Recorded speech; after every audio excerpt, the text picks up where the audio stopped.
Okay. All right, I think this is live. And I posted this event, but I logged in from a different piece of my software. So hopefully you'll be able to see me and catch me on Facebook. So the other day, by the way, I'm Beth Phillips, and today I'm going to talk about portfolios. So for the new year, Happy New Year, everybody. I posted a call out just asking people to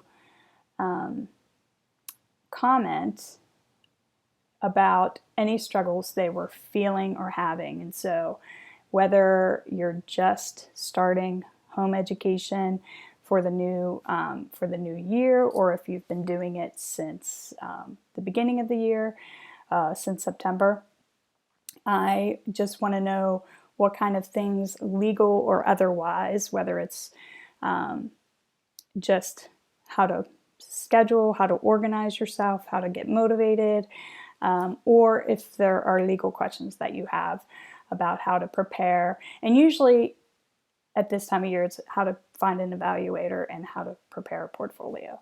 So as I guessed, a couple of people in the comments to that post said that they weren't sure how to prepare a portfolio. And I thought that that would be a broad topic and that I could give you some suggestions. So, and I'll talk about some of the other things that came up in other discussions. So one parent said that she was not sure she has a child with special needs, and she wasn't sure what to keep. And she suggested that she has like a three ring binder because she's not sure what the evaluator needs, and she is guessing that is all too much. So let me address that. First, even if your child is designated as having special needs, so that when you filed the affidavit, you needed somebody qualified under the law to sort of approve the home education plan, and you have to file that extra piece of paper with the school district. When it comes time for evaluations, you are not required to find an evaluator with special qualifications. So I want to make that clear. If you can use any evaluator who is qualified under the law. And those are defined in the law.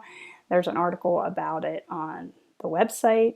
So if you just do a search on the website, you can find who qualifies to be an evaluator under the Pennsylvania Homeschool Law. So I wanted to make that clear. Okay, so then the other thing I wanted to distinguish is that if you have a private tutor program, if you're educating under Pennsylvania Homeschool Law under the private tutor option, portfolio requirements do not apply to you. You don't have to worry about that. You don't have to worry about testing. You don't have to worry about getting an evaluation. The only thing you need to file at the end of the year, or the private tutor has to file, actually it's the parent. So if the parent is the private tutor, or if the parent hires a private tutor who is filed under as the private tutor with the school district, the parent files a letter of assurance with the school district. So this discussion is not going to apply to private tutors or the people who are conducting private tutor programs. Okay, so then the other thing I wanted to just make sure you understand is that the portfolio that your evaluator is going to review during the evaluation has to include a log, which is defined in the law. I'll talk about that. samples of work. I'll talk about that. And if your student, any student who's in grade 3, 5, or 8, the results of nationally normed standardized tests, and the Pennsylvania Department of Education has a list of approved standardized tests. So just those 3 things. It's actually 2 things if your student isn't in grade 3, 5, or 8. Okay, so hopefully that simplifies that part of it for you. Okay, so let's talk about the log. And by the way, there's an article on the website, and it's clearly in the law, both of which can be found on the website. There's a post on the website, and I think it's titled like How to Prepare Your Portfolio. And it's going to have all this information. And then you can find the text of the law. If you go to the website, pahomeschoollaw.com, go to the resources tab, and then it's a drop-down box, and it says law text, and scroll down, you'll see I have it highlighted. It says portfolio. So this information is directly out of the law. Okay, so let's talk briefly about the log, because it's often misunderstood as an attendance record. That's not what it is. It is defined as a list of titles used by the student, and it's supposed to be kept contemporaneously with instructions. So that's what it is. It's a list of titles or materials used by the student. By title, you don't have to include dates, you don't have to include authors, you don't have to include page numbers. It's just a list of titles. Now, the definition of contemporaneously is up for grabs. Is it daily? Is it you jump off the couch as soon as you read it? I mean, it's vague. It's vague in the law. That is not more defined in the law. So I say whatever works best for you. Is it at the end of the week? And really any evaluator should not, or you shouldn't choose an evaluator who tries to define it more strictly than it is defined in the law. I'll leave it at that. And the other thing you should know about a log is that there is no minimum number of titles.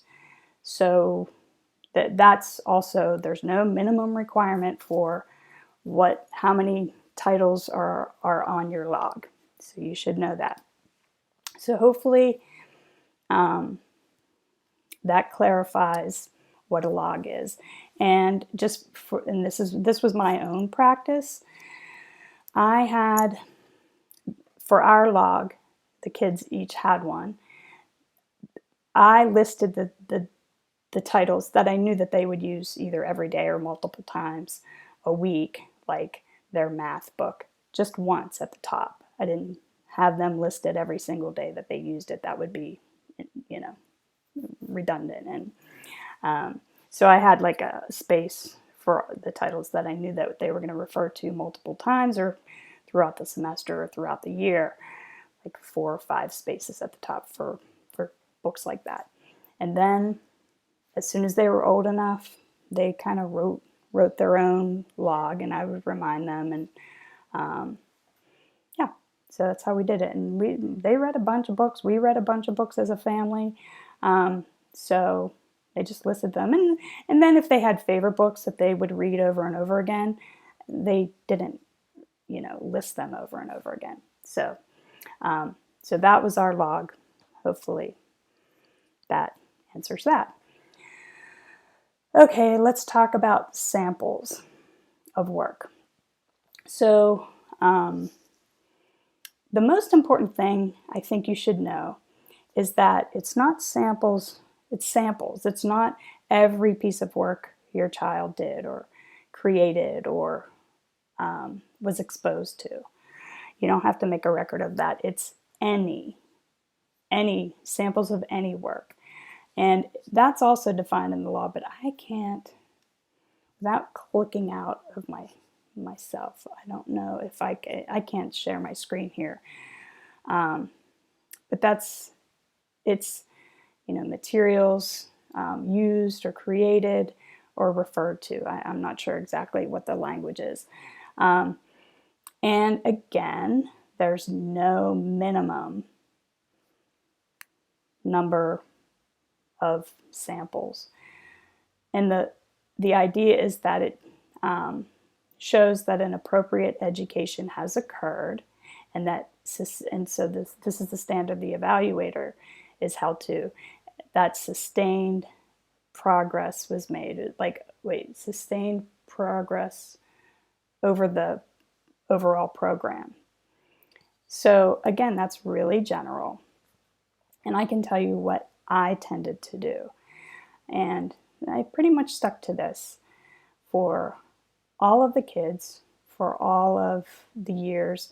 And it was legal and fine. And I was, I say I was lucky to have evaluators who agreed with my approach to it, but also I wouldn't have used an evaluator who didn't agree with that. So I hope that helps. And so with regard to, I think that the two specific questions were the parent who has a child with special needs. I hope that helps. So it's anything. And I'll show you, I did find examples of two of my kids when they were one was in 4th grade, one was in 6th grade. So I'll show you what, in my view, satisfied the law, and also in the evaluator's view. So the other thing you have to remember is that once the evaluator sees this, nobody at the district cares, should ask for it. The old law, before 2014, portfolios had to be turned into the school district after they were reviewed by the evaluator. And that changed in 2014. So after that, it's just the evaluator looks at it. And I don't think, but it was up until at least, gosh, I think like 2 years ago, maybe even still, that some districts or parents would post on a board that districts were still asking for portfolios. So just so you know, you do not have to submit a portfolio to the school district. So I'll show you my samples and how pretty minimal they were. But in my view, they showed that there was a lot going on. So, and then we'll talk about, so then if you had to have a student in 3rd, 5th, or 8th grade, then you have to include results of standardized tests. So here's a question. My son is just starting homeschool for 12th grade, starting tomorrow. He has been doing online charter school up until now. He needs only a few credits to graduate. How should his portfolio look like? Samples of the credits that he's taking. So it should be pretty minimal, but your evaluator is going to need, in order to sign the graduation form. So for this situation, and I probably should talk about this in a different thing, but for this situation, your evaluator is going to serve two purposes. One is to review the portfolio for the, I would say, prorated time that your son is homeschooling. Okay, so it's those couple of credits. That's minimal. There should be no problem. It should be very easy to explain. I needed a half of an English credit and whatever. But the other function of the evaluator is to review the transcript for grades 9 through 12 to make sure that the basic graduation requirements were met. So that's also, I think there's a article on the website. It's a total of 15 credits 4 years of English, I think 3 years of math, including algebra, 2 years of science, 2 years of, I can't remember exactly what they all are, 2 years of social studies, 1 year of fine arts. I'm not sure exactly what they are off the top of my head, but that's the other function of the evaluator in order to sign the diploma that is issued by you. You're the parent, you issue the diploma, and the evaluator signs it. So just make sure you're aware of that, and your evaluator is aware of that, but the samples would be very minimal. So yeah. Okay, hopefully that answers your question. So for the testing, so this would be the third thing that your student's portfolio should include if you have a child in 3rd, 5th, and 8th grade. And I'm not going to get into this topic. I just want you to know. Oh, you're welcome. I want you to know that the results of the test don't matter. Just make sure I think there are 10 tests listed on the Pennsylvania Department of Education website. I'm not sure if my website is updated to match that. So make sure it's one of those tests, that the results don't matter. So if you think your kid tanked it, it doesn't matter. Don't worry about it. It just has to be in the portfolio. Number 3, a parent cannot administer the test. The way around that is to get a friend, a grandma. My neighbor used to do it. It was like a special treat to go over to Lucy's house, and she would bake the kids cookies, and that was their little break. And an older sibling could administer the test. Most people, however, choose an online version because the software or the computer is the proctor, so you don't have to involve a third person or a third party, and that's just tends to be easier. Are they timed? I think they might be timed, but it shouldn't add any pressure. So I think I did a Facebook Live about this maybe 2 years ago, and you can find it either on the YouTube channel or if you scroll down way, way far down on this page with Patty Stout. She is more of an expert in this area, and she talked about testing. But I think we talk about this online proctoring and accessibility and that sort of thing. She knows more about them. So know that. And then the fourth thing you should know is that you don't have to say your child is in 3rd grade, you don't have to administer or choose or buy a 3rd grade test. You can find a 1st grade test or a 2nd grade test or a 4th grade test or a 5th grade test. It doesn't have to match your child's grade level. The only requirement is that it's from one of the providers listed and that the results are in there. I know, it seems weird, but this is the thing that parents really struggle with because they think, oh, what if my child isn't up to speed? What if they fail? It doesn't matter. So it's just a legal requirement. Any evaluator should not even care about the results of it. I know some parents have just had like the sealed envelope in there or the envelope in there, and the evaluator is like, okay, it's there. That's the requirement. So unless the parent asks for information from an evaluator to say, I'm concerned, and that's a separate issue.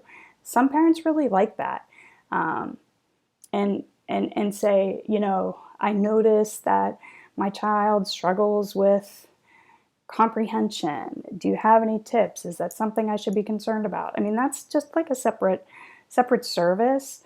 It has nothing to do with the legal evaluation requirements under the law. So that's just a separate service. Here's another question. Excuse me while I read this. Does there have to be examples for every single subject? That's a good question. That is listed as required to be taught, like health or PA history. A lot of that we just cover by reading or exposure. He's in first grade. Most of our focus bookwork is not on those topics, so I'm interested in how that would look in the portfolio. Okay, that's a really good question. And the answer is no, it does not have to have a sample from every subject, and maybe you came in late, but the law requires samples of any work, not every work.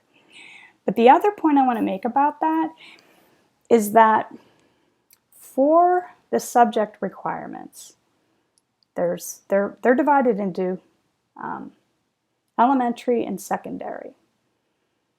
Okay, so they're big blocks. They don't have to be, like all those subjects don't have to be covered every year. The best example I can give is it says you have to include PA history, I think once, or PA history in elementary and in secondary. Most schools, or at least the two schools in my area, cover that like in fourth grade. They have a project or something. It just kind of covers they formally cover that in fourth grade. And if you're in Pennsylvania, you can't avoid Pennsylvania history. I mean, so, but if I didn't want to cover math one year, the law doesn't require me to. You know, it's just kind of just a broad range of subjects that should be covered during the elementary years, during the secondary years.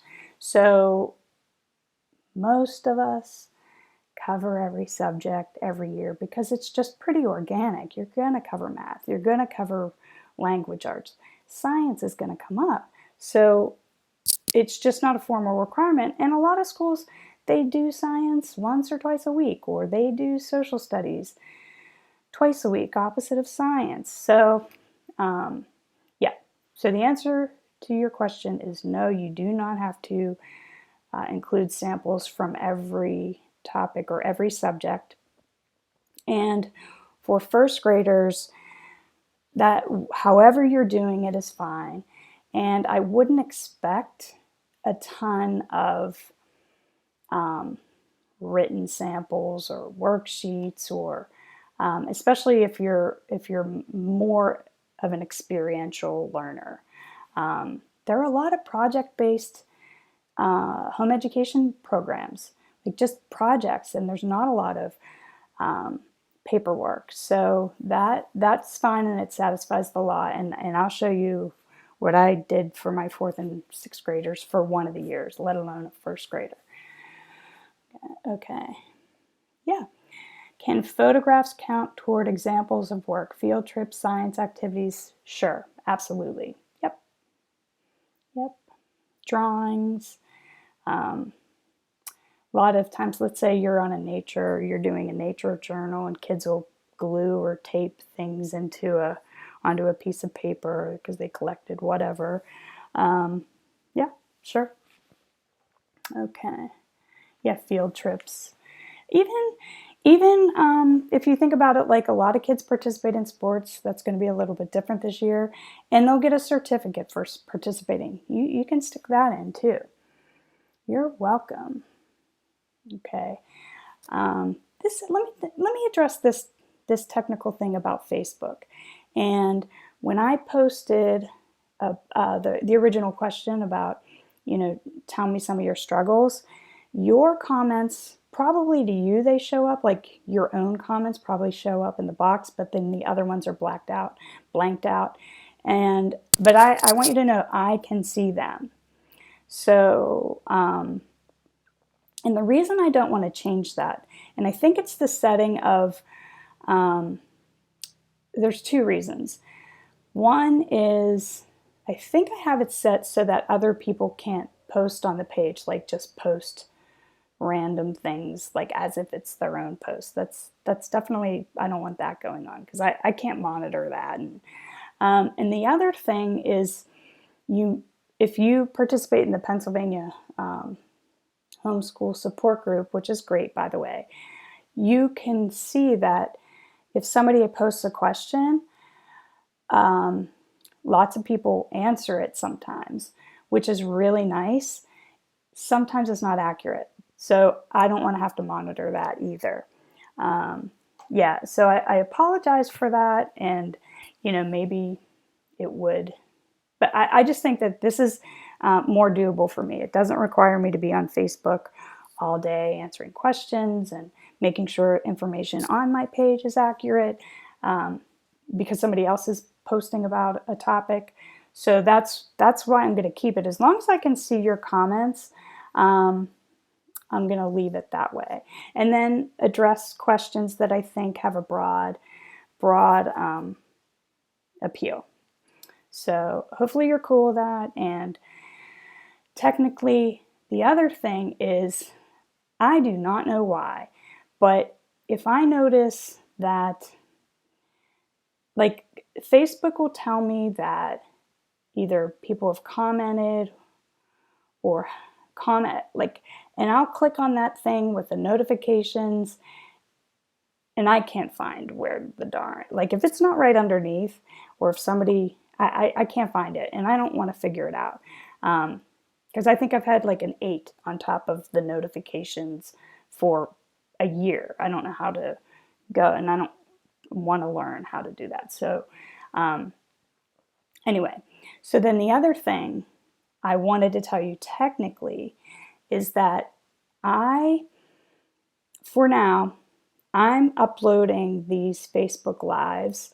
So I like convert them and then upload them to the YouTube channel.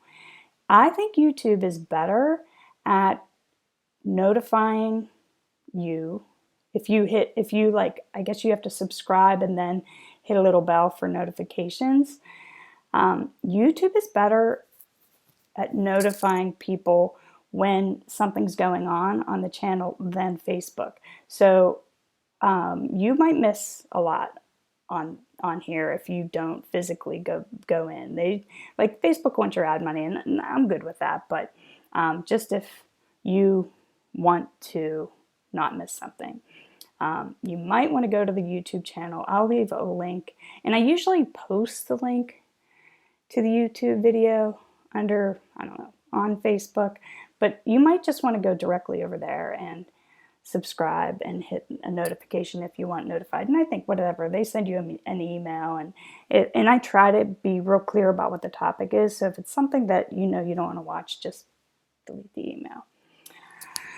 Okay, let me see.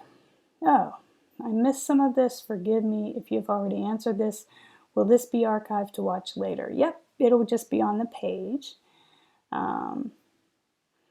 So Jennifer, you can, if that was your question, whether it'll be archived, yep, it will be. But if you had a different question, feel free to ask. Do we need to include a log of days to prove 180 days? Do we need a physical education log as well? Okay, so, okay, I'm going to address this, and you might have not come in. So a log that's included in the portfolio is a title of materials used. An attendance calendar is not required in the portfolio. The law requires 180 days of instruction, which you attested that you are going to comply with when you filed your affidavit. The law does not require an attendance calendar in the portfolio. So the fairest question from an evaluator is, how do I know that 180 days have been met? And my answer to that is ask. Did you meet the time requirement? And the parent should say, yes, I did. And they say, well, how do I know they're telling the truth? My point is, how do you know that I'll show you what I use just for my own purposes. to keep track myself, just to make sure I wasn't like wildly off one way or the other, even though I know we were doing, learning things far, far more than 180 days. So, yeah, no, you do not have to keep a checklist of the days that you did in, or a calendar, or an attendance, or anything like that. Does not have to be included in the portfolio. And again, as I always say, make sure you choose an evaluator who agrees with you on that. So hopefully that answers your question. And do we need a physical education log as well? No. I would go insane if I tried to. And physical education is the easiest thing to satisfy. Do your kids walk, run, jog, jump, sing, dance, play? No, I would go insane if I had to record all that. So no, it doesn't. Most of the kids, every kid I know rides bikes, scooters, roller skates, plays with balls. So no. And I'm not making fun of you at all. No. But because I'm sure I had that question too. So no, a phys ed log is not required. What's the best way to go about teaching algebra and geometry without using a curriculum? So, number one, algebra is required, but I'd use Khan Academy. Just depends on what your goal is, because yeah, it just depends on what your goal is. And there are, yeah, I don't know of any resources. I mean, you might be able to go on to Udemy. YouTube videos probably have basic. I mean, you'd have to organize them to make sure they're progressive, but yeah, Udemy or any like open source online thing. Coursera is one. Yeah, that's what I would try. Maybe you could go through an algebra book and just look through either the index or the syllabus, and you might be able to teach those concepts yourself. So, portfolios are only seen by the evaluator? Yeah, they're only seen by the evaluator.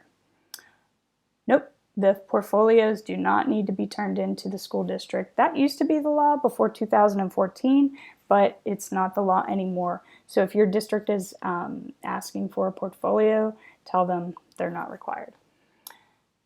Is an evaluation required for this school year? That's a good question. The evaluation requirement was waived for 2020 because of the pandemic, or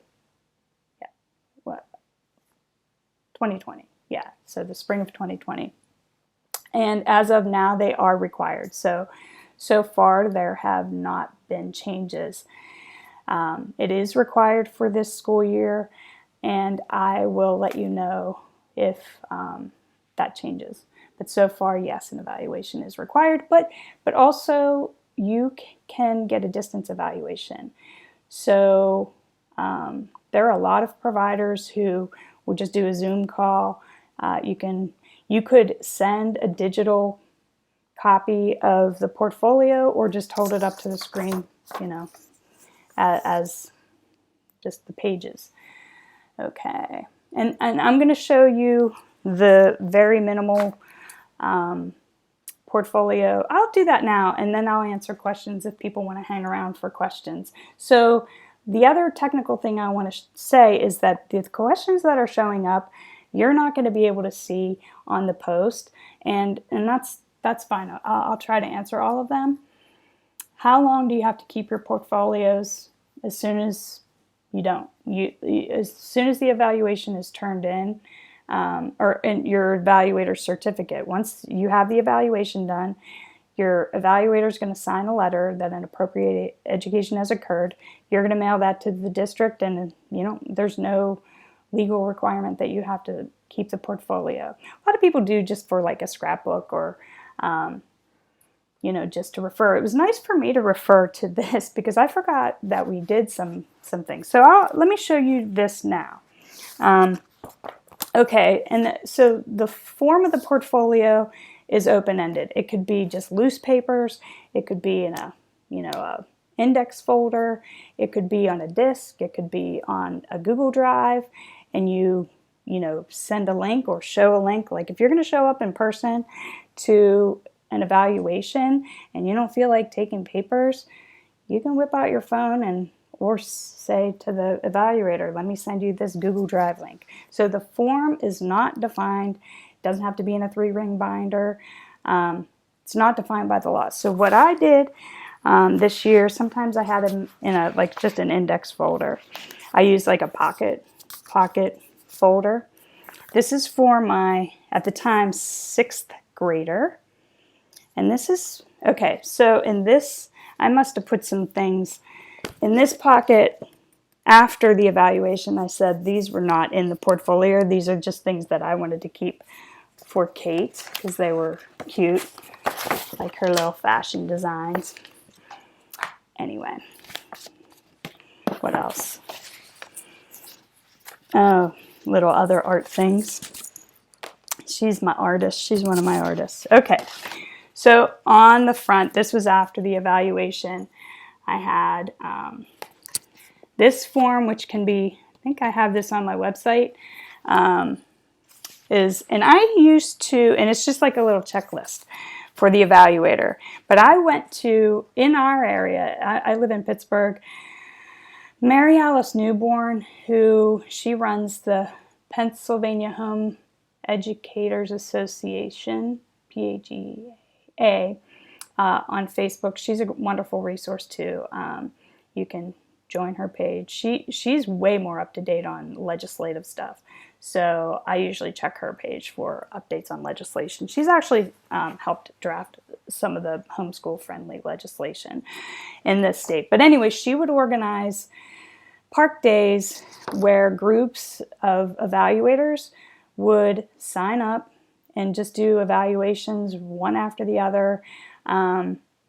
Some, like, I didn't know who I was, you just sign a sheet and they'd call out, next. It was really nice. It was so nice because it was free. And I always felt like, oh, I'd like to give you something. You're doing 4 evaluations for me. That's awesome. But anyway, so, and they were really very much complied with the law. They made sure what needed to be in the portfolio was in there in terms of the 3 things, the log, samples, and in grades 3, 5, and 8, test results. But they understood that, like, their whole belief is that you, as the parent, you have your child's best interests at heart, especially in terms of their education. And as long as you were complying with the law, they were good with that.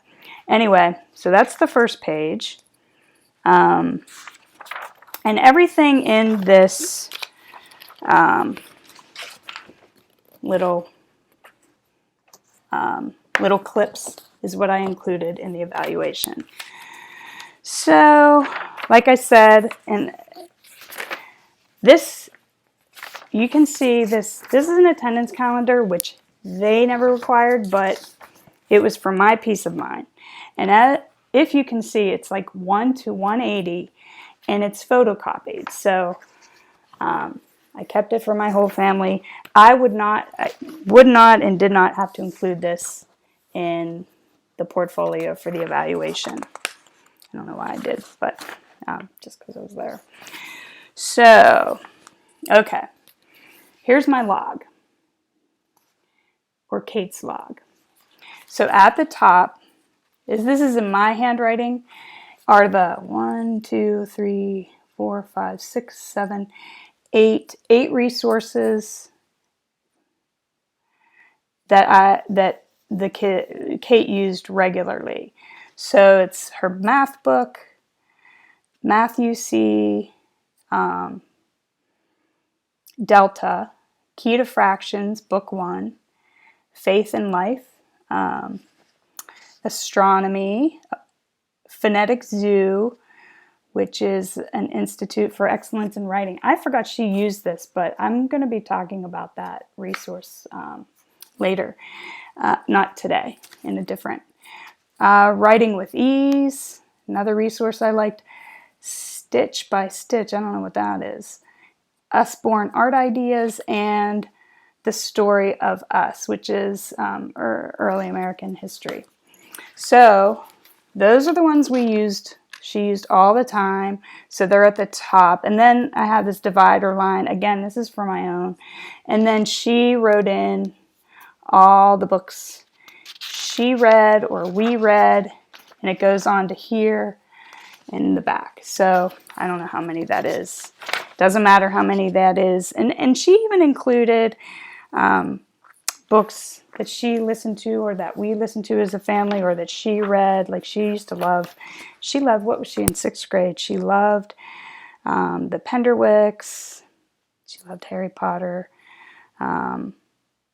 This is so good. I was trying to remember some of the books that we used to love together. So I am very glad to have this. Okay, so that's just her log. So here starts the samples. Here's a page from Matthew C., front and back. And this is from August, so it's from the beginning of the year. Here is a fraction page from that fraction book that she used, and then a lesson practice page from May. So I included 3 math pages. This is a thing that looks like a page from, it says, get ready to buy it looks like an advertisement for the Earth. And it might have been an assignment that was suggested in the astronomy book that we use. The Earth is the best place to be. She didn't even spell that right. Nobody cares. Here are some facts about it. It has perfect mass, perfect tilt. So anyway, I won't bore you, but there you go. Things about Mars. And she wrote things that she remembered about Mars and drew a little picture. Then a vocabulary crossword. And I think that might have been right out of the same book, photocopied. Then one of the lessons, lesson 12, from Phonetic Zoo. And his method, which I really like, is you review the words and you move on to the next lesson when you spell them correctly. And it doesn't matter how many times it takes you. In this, she must have spelled them all correctly on her 4th time. So she writes that. And it's real self-directed, and I really appreciate that. And here's a little apple poem, which shows a couple things. Her handwriting and just the idea of exposure to poetry. And anyway, a lot of other things like language artsy. Little painting. And that was the portfolio. So let me show you. If you weren't counting, 3, 4, 5, 6, 7, 8, 9 pages for Kate's 6th grade portfolio. Legal, perfectly legal. And showed, that inappropriate education has occurred. Okay, and now here's Mark's. He was in 4th grade, and I don't even know if you need to see this because you kind of get the idea that I kept it simple. It is just samples. Let's see. Here's his log, same thing. And I might have written these for him. Okay, math pages. Matthew C. I don't know what level this is, and I'm not even sure the date. Oh, it's lesson 1A. So it's the beginning of the year, lesson 1. And then lesson 13. It's a systematic review, so that must have been the Math U C's version of a test. So that's 2 pages. Handwriting sample. So there's copy work and cursive. I forget what resource this is. This is a resource we used where, oh gosh, I will find this because I remember really liking this. I think this is a Queen Homeschool publication, which they follow a Charlotte Mason style, and I like the resources. So that's another page, and I think you just kind of narrate this. Sometimes the kids will copy it, but also just tell the story of what's going on in the, according to what they're thinking. They just narrate it. I didn't even include the narration.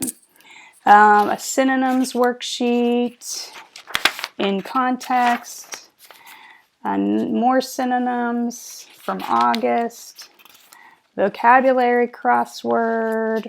It must have been from that same astronomy book.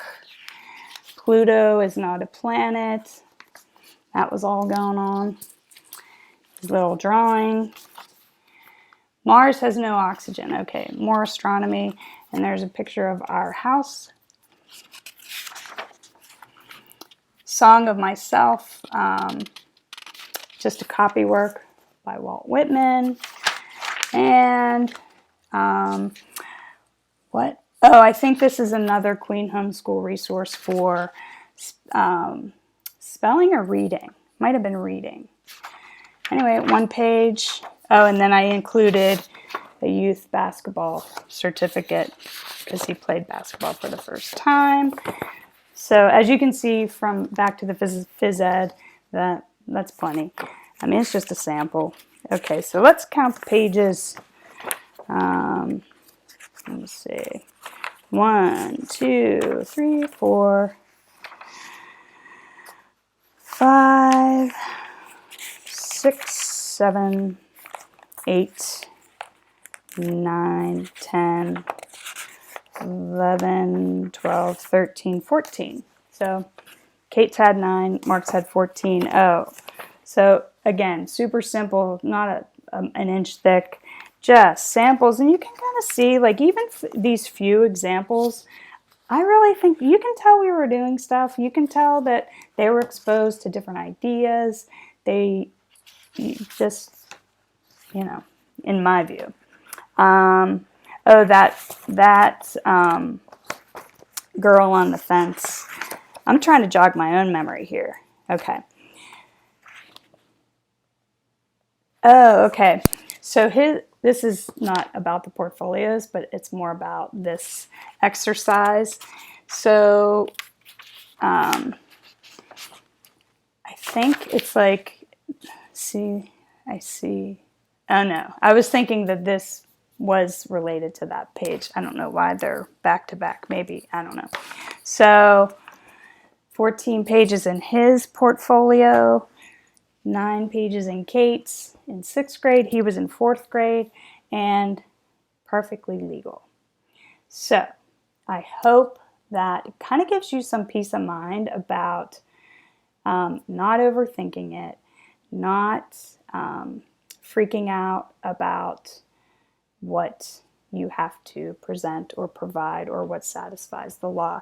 This satisfies the law. It absolutely does. And as I'll say it again, I'll probably say it every time I jump on, as long as we're talking about evaluations and portfolios and logs and standardized tests. Find an evaluator who agrees with your philosophy and you'll be good. And we'll talk about resources for that. I know there are a bunch on the Pennsylvania Homeschool Support Group. There are, people who will do distance evaluations for both levels on that group. I think maybe even one of the moderators offers that service. I have a friend locally who does distance evaluations, and I've referred her to a few people, and she's agrees with my philosophy. It's not my philosophy, it's just the law. So Anyway, let me look at your question. Sorry I haven't been answering the questions, but am I understanding correctly that my current second grader doesn't test until the end of third grade? Your current second grader you don't have any requirement or obligation to test the second grader. You just have to show test results for third grade. Doesn't have to be at the end. You can test the third grader at the beginning of the year or any time in between. It just has to be, the results of those tests have to be in the portfolio. And hopefully you understand it doesn't have to be from like a third grade level test. It could be from any level. I talked about that in the beginning. Okay, good. Okay, somebody said thanks for talking about this subject. It doesn't seem so scary. Good, that was my objective. What is the name of her page? Oh, if you're talking about Mary Alice Newborn, it's Pennsylvania Home Educators Association, I think, PHEA. She's great. And I think she even started a smaller group for parents who are only homeschooling because of COVID, and they're intending, I think so, maybe, or maybe it's just new homeschoolers who are just, yeah. So yeah, go over there and you'll see who that group is for. Yeah, the portfolio does stress new homeschoolers the most. I had a friend who was very much unschooled, though her kids, well, I wouldn't say though, her kids now are adults, but very independently into super academic stuff. I mean, just really smart, always like into really impressive things. So she did not have to direct their learning, but she really facilitated it. Like she really got interested in what they were interested in. But like a setting like that really doesn't have a lot of paperwork. It just doesn't. If my 12-year-old's reading philosophy books, I'm not going to be bothering him about worksheets. But I called her one day and I said, what are you doing? What are you guys doing? And she said, oh, we're just printing off a bunch of worksheets for our evaluations. They were just like printing worksheets off the internet and filling them out and whatever. So yeah. And they're thriving, by the way. Those children are just, they're going to be running the country.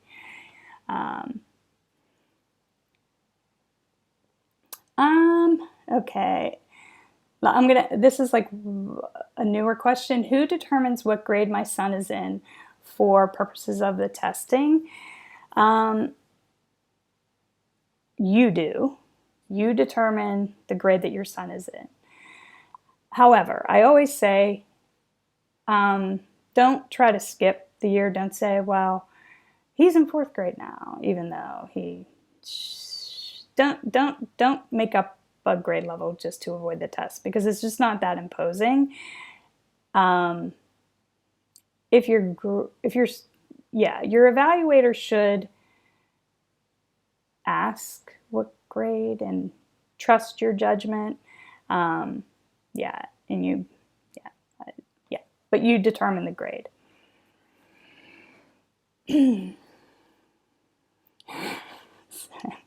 I wouldn't have even noticed. This is funny. Somebody said, I'm so sorry. I think I did an angry face by accident. I was trying to open a door with a coffee mug in one hand and my phone in the other, and I must have bumped it. You were doing great and so helpful. I'm sorry. I didn't even see that. I wouldn't have recognized an angry face. No, that's really funny. No problem. Yeah.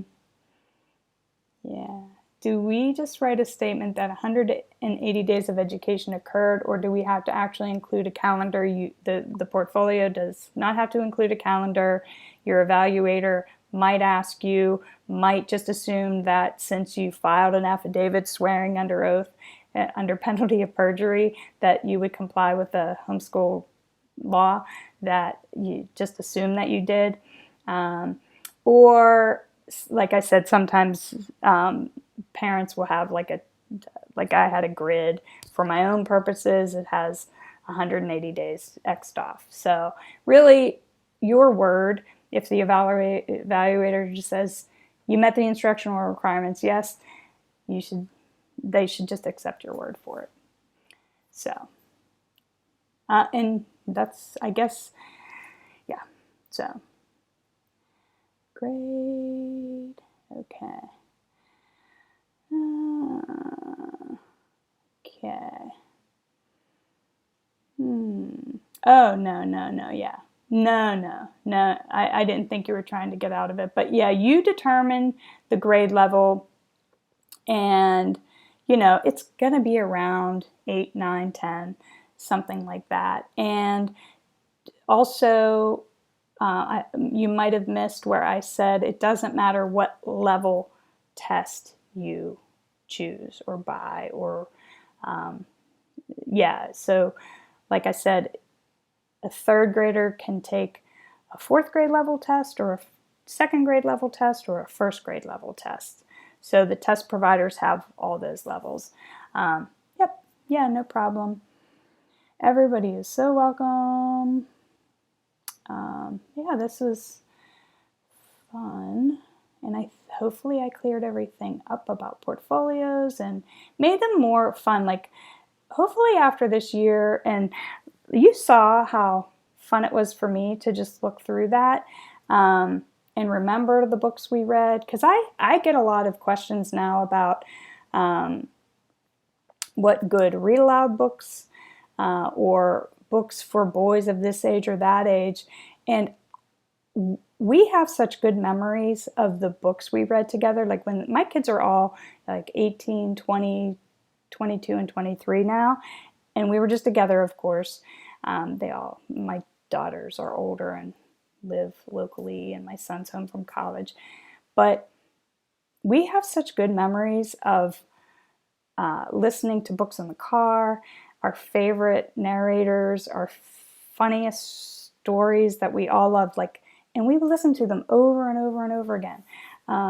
They quote them, and it gives us all such a connection.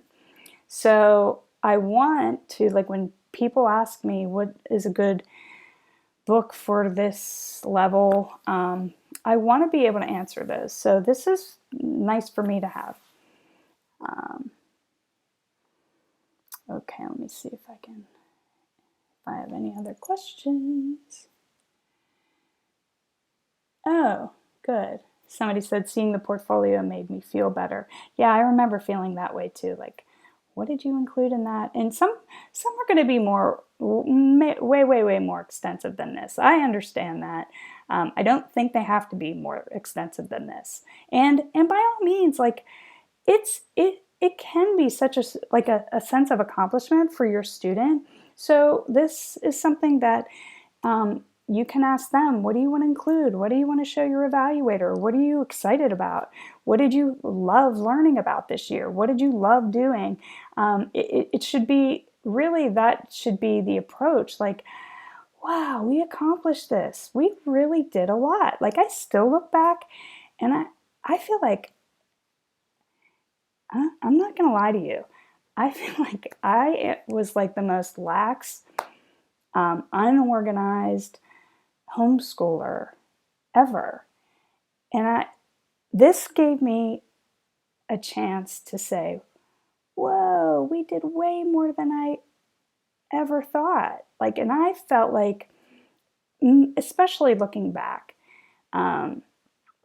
after they've graduated and having kids who, from 7th and on, were in public school. And it just didn't light them up. It just didn't. It was just slugging through. So for me to have that comparison and say, wow, we did more than I thought. I was able to do algebra. Math doesn't scare me. So but so I was confident in being able to help them when they needed it.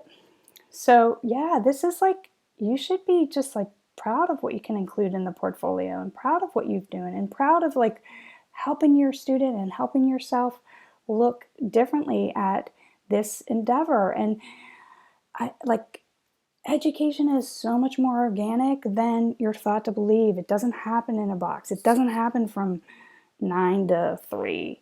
It happens always if you're open to it. So yeah, I hope this gives you a different view of it. Oh, sorry. That's my Kate. Let's see. Should the log only include books? Can we use websites such as YouTube? Yeah, you can. You can. It says materials. I think the law says materials. So I guess my point would be, don't feel the need to jam the log with titles of books if you're not using them. Materials. Let me move my little screen. Sorry. Okay. So here's, now I can see it. The portfolio shall consist of a log made contemporaneously with the instruction, which designates by title the reading materials used. Okay, reading materials used. So YouTube isn't really a reading material, but I would consider audiobooks reading material, unless they're listening to audiobooks. Yeah, that's a good question. I guess my point is, I wouldn't feel the need to include YouTube titles or other online resources, like just to fill up the log, I guess, if that helps. Yeah. I guess, let's say you're going to do an online course, so it's not really a reading material. It's like presentation. So let's say the person who asked about algebra and geometry decided to use a Coursera course, and there's no math work. Well, there would be math pages though. So for the log, yeah, you could, but you wouldn't have to. You could say Coursera algebra, but that's not really reading material, so you can, but you don't really have to. So hopefully that answers that.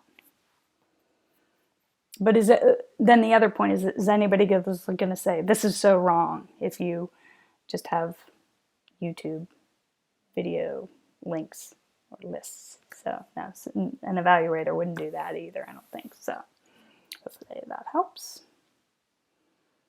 Okay, well, wow. We're almost at, or a little over an hour. So hopefully this helps. Hopefully this clears up and simplifies portfolios for you. And yeah, that's fine. My son does better with videos than books. That is fine. That's fine. Like I said, there's no minimum requirement for a log. And if, let's say you didn't have anything for a log at all, that might be, since the portfolio has to include a log, at least make a notation or an explanation about why there wouldn't be any titles. So, I mean, yeah, and find an evaluator who is going to understand that. You're welcome. Okay, so hopefully that we're all good on portfolios, and I'll cover another topic. Now, there were some comments about how to teach reading, or just a couple of people said, how do I teach reading? And I have some ideas for you, and I think the resources that I'm going to be thinking about, and I've used most of these that I would be 2, 3 are really inexpensive. So I will share that the next time. Yes, the video will be posted on the Facebook page and then over at YouTube, which I'm encouraging people to subscribe and if you want notified over at the YouTube channel, because Facebook's not the best at pushing new posts to, even if you follow the page, even if you follow like whatever the page, they just, their model is just to push it to a small percentage of people who like the page, unless like I boost the post, but you know, I'm not inclined to do that. So anyway, okay, well, hope this helps. Have a good week, and I might do another one this week. All right, thank you, everybody.